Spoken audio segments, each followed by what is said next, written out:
So today, it's called in the content as transition class, which means that we are doing a transition from project 2 to project 3.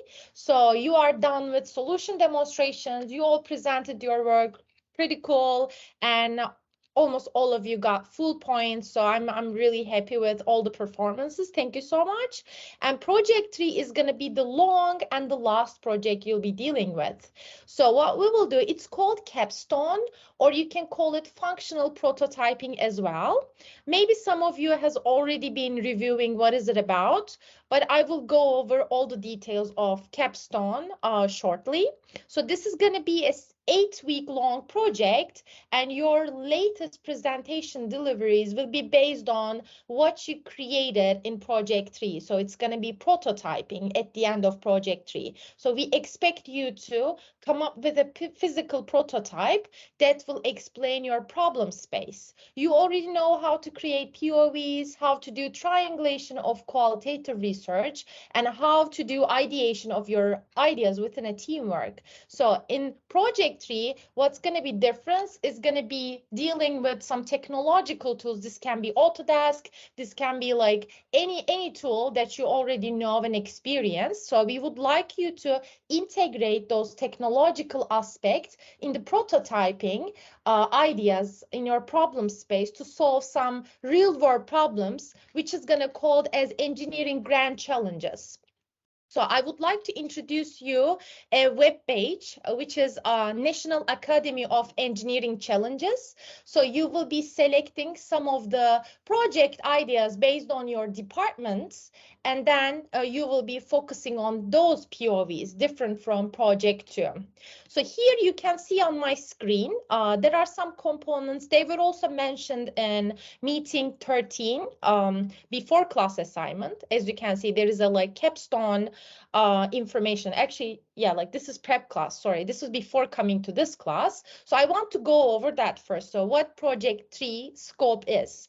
So we first give importance that how valuable is your prototyping is. What you create should be solving some problems in real world. So you will be focusing on some grand challenges. I'll be sharing the link soon, and you will have a chance to review those things and think about what kind of solutions and problems that you can come up with.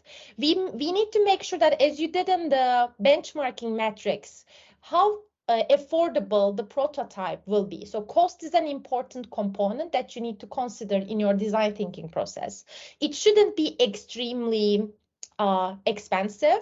Extreme affordability means that it should cost enough so that you can reach to low socioeconomic level people, so that you can meet their needs as well. They should be able to buy your product accessibly. Optimization is the third component. So how you identify the product, how you identify the process, and how you can make it better to solve problem of people. The other aspect, as you can see from the left column, like the first column in the matrix, social innovation. So since the beginning, we are discussing that. Innovation is really important. So what you come up with should be different from the existing solutions, and you should come up with something unique that would help community connectivity, and also it can improve to give more information to the community that you would like to access to. So it's totally depend on how you set your POV. You can also see some examples here. For example, like turning antisocial behavior into social behavior. So thinking about, is it like valuable in terms of time? Is it socially innovative in terms of this criteria? And product innovation is also another aspect where you can think about the management. Like, is it repurposing something that you can turn a trash into something usable in the future? So this is called product innovation. We want you to focus at that component as well. So please go to that matrix whenever you need, and try to think about, when you do have your discussions, try to think about how your ideas can fit in those metrics and the criteria mentioned here. So this is an important resource for you to review. So please go to that link individually. The link is in the chat right now. It's also in the screen, as you can see. So there are some challenges. If you click on the challenges tab, you will be seeing, actually, like if you just like put your cursor, you will be seeing all the challenges listed here. So I want you to go over those challenges and then think about how your project ideas for project 3 would be aligned with those challenges themes. So there are some themes that we would like you to focus on for project 3. And what you come up with in the future at the end of the semester should be solving some problems specifically related to the grand challenges you will be focusing on in your groups. Right now, I will randomly assign you in breakout rooms, and I want you to discuss with the assigned people randomly how we can focus on those challenges. What do you think about them? Just to get some idea. And once we get back, I will give you 15-ish minutes. We will be discussing which group discussed what. So one person from the discussion team, like the randomly assigned team today, can just talk about like what was the discussion about and what did you talk in general. So that can give us some insights about how is project 3 would mean to you in general. And then I will be going over the self-assessments templates for your meeting 13 preparation.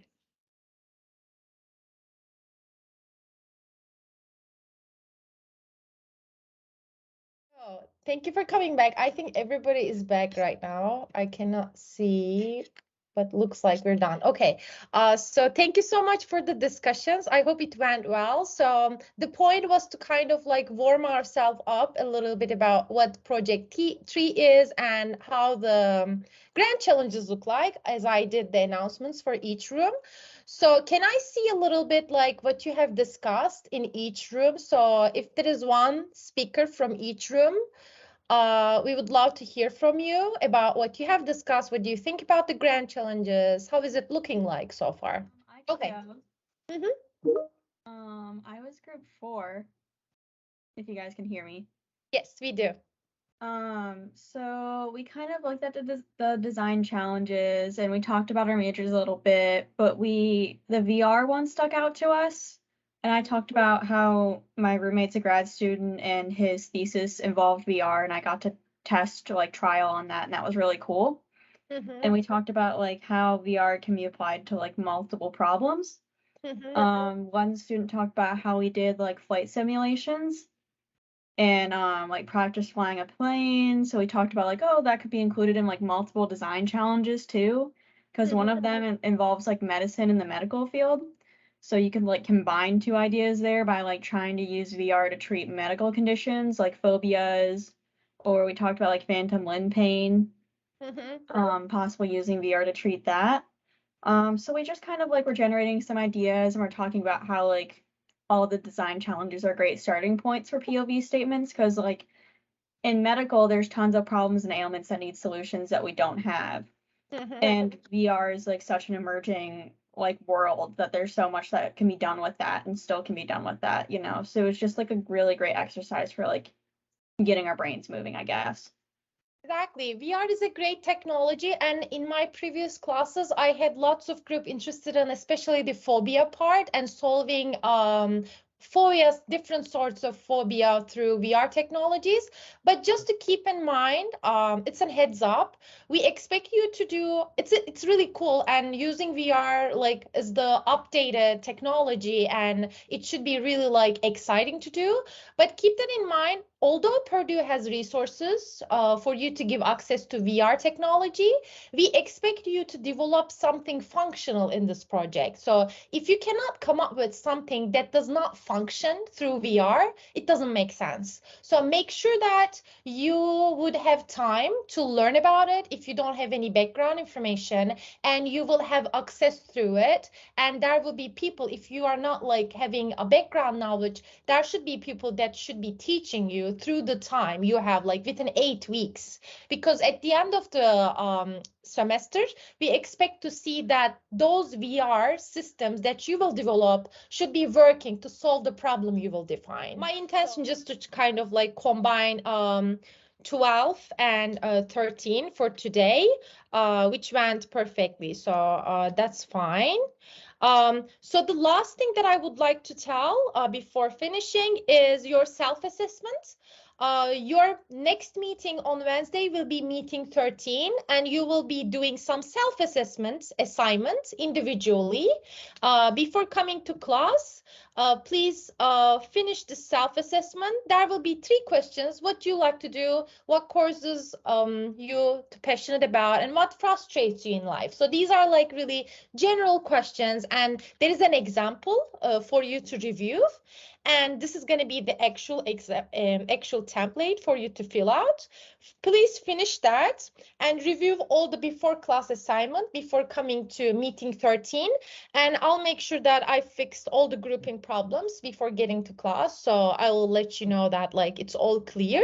And then we will start with problem definition for your own groups. And I would like to also share that Word document with you over MS Teams too, so you can review people's names and you can start getting contact with your new group members. For the rest 8 weeks, you will be working on those groups together, so within your own departments. Yeah, thank you so much for your time and thank you for participating. So I'll see you on Wednesday in the class then. Have a great day. Have a good one, everybody.